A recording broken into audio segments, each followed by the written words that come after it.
Labas, sužiūrėkime. Dienos kortą gruodžio 8 dienai. Taip, ir tai yra monetų karalius. Tai diena, kada jausitės tvirtai esantis ant kojų, stabilus, ramus dėl rytojaus ir šiaip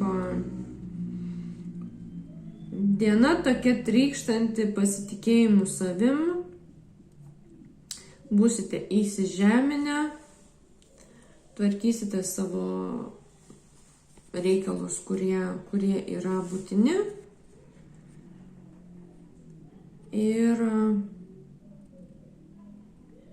galbūt ir teks kažkam šiek tiek ir pavadovauti, duoti tam tikrų nurodymų, darbų.